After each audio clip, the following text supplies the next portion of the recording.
Most Mainers care about our environment, and some will go to great lengths to protect it. Nearly a year ago, two record-breaking storms devastated parts of the Maine coast, including in the town of Wells. Some of that damage is now being repaired using a technique that's never been tried before in Maine. It might prove to be a good answer to saving the sand dunes that are essential for many of our beaches. 207's Don Kerrigan went to take a look. Drake's Island Beach is stunningly beautiful, a place where generations of locals and visitors have cherished the ocean view and walks on the beach. Except, of course, when the sea turns against this place, as it did in those two ferocious storms that blasted the Maine coast last January. This whole area is a mapped coastal sand dune, and the storms basically annihilated both the front and back dune. Tim Forrester is an environmental consultant. He took this picture last year before the storms hit. He took these several days after. Dunes gone, big rocks heaved up against the homes. It was striking. Seth Wilkinson is an environmental engineer and, along with Tim, was already working with the property owners here before the storms hit. Tim and I spend a lot of time walking beaches afterwards, so we're maybe not quite as shocked as your average person, but I think this would still be shocking. But the dunes are now being rebuilt with a technique never used in Maine before, using large rolls of coconut fiber stacked up with layers of sand in between, a system developed and patented by Seth for his Massachusetts business, Wilkinson Ecological Design.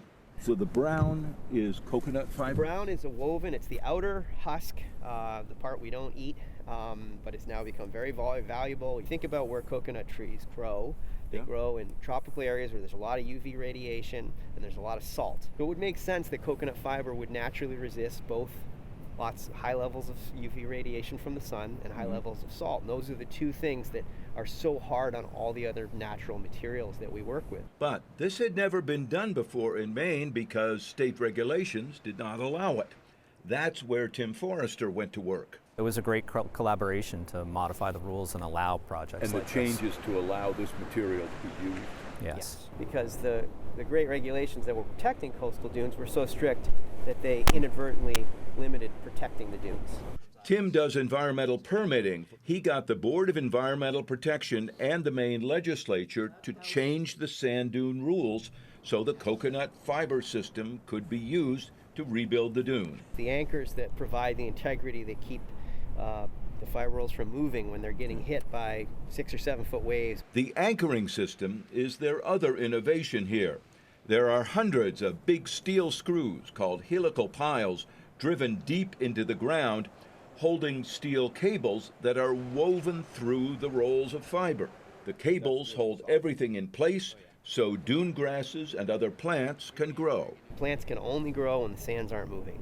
And so we need to stop the sand from moving, give those plants years. It takes years for these roots to colonize completely. And he says getting grasses and larger plants like bayberry to take root on the dune is the long-term answer to protecting them. From where you're standing now, how much higher will this get? It'll be about this high when it's all said and done. The sand for this project is coming from this huge pile that used to be on the bottom of Wells Harbor. As part of a big dredging project, they dug it up, mixed it with water, and then pumped it through a pipeline to this beach where it will rebuild the dunes. The fact that we knew dredge sands were coming kind of kicked everyone into gear here. Having that dredge sand available, they say, made the project more feasible because the property owners didn't have to pay for sand. And eventually, some of the sand will be bulldozed and shaped into a second front dune closer to the water to provide added protection. It really does work. We've seen it work time and time again, up and down shorelines. They have been using the system in Massachusetts, New Hampshire, and Rhode Island already, and he says they're now looking at other beaches in Maine. The way that this is built, it's built to stand the test of time. Because they know there will be more big storms. What we've been seeing is this is climate change, and so the storms are coming in more frequently. They're coming in higher intensity, and so you have to adapt to those environmental changes, and what worked 20 years ago just doesn't work as well anymore. And Maine's beaches and beachfront property owners need the sand dunes to be ready. I'm so intrigued by this. This is fascinating stuff. Absolutely, and it sounds really ingenious. Of course, the test will come in the years and decades ahead, particularly as the seas continue to rise. Yeah, we'll see what happens. So they expect construction on that dune closer to the houses to be finished by the end of this month, but planting of hundreds of plants on that dune will come after that. The cost of that work is being paid for by the 3 property owners.